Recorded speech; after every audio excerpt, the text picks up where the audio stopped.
Direction la Côte d'Ivoire, les Nations Unies s'invitent dans la présidentielle 2020 et interpellent. Pour plus de détails, après le générique.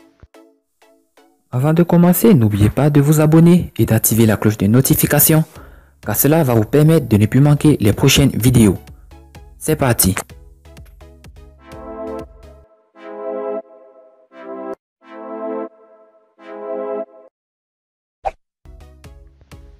Préoccupé par les tensions en cours en Côte d'Ivoire en cette période préélectorale, Antonio Guterres, secrétaire général des Nations Unies, a invité les parties prenantes à l'élection présidentielle du 31 octobre prochain à s'abstenir de discours de haine et des incitations à la violence. Situation sociopolitique, les Nations Unies interpellent Ouattara, Bédié, Afin-Guessan et Guillaume Soro. L'atmosphère politique délétère qui prévaut en Côte d'Ivoire à quelques 8 jours de la tenue du prochain scrutin présidentiel inquiète vivement les Nations Unies et son secrétaire général Antonio Guterres. Dans un communiqué publié sur le site web de l'institution, l'ONU invite les acteurs politiques ivoiriens à se garder de proférer des discours haineux et des incitations à la haine.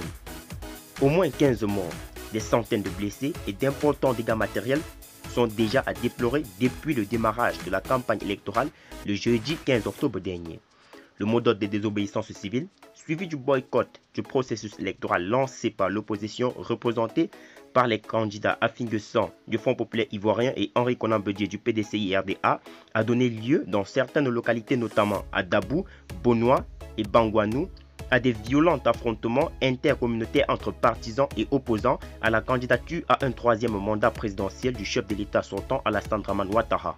Le secrétaire général s'inquiète de la situation tendue en Côte d'Ivoire avant l'élection présidentielle du 31 octobre. Il condamne les événements violents à Banois, à Dabou, qui ont fait plusieurs morts et exprime ses sincères condoléances aux familles des victimes. Peut-on lire dans un communiqué signé du secrétaire général des Nations Unies. Le secrétaire général réitère son appel aux leaders politiques et d'opinion pour qu'ils rejettent tous des discours haineux et incitations à la violence d'inspiration politico-ethniciste.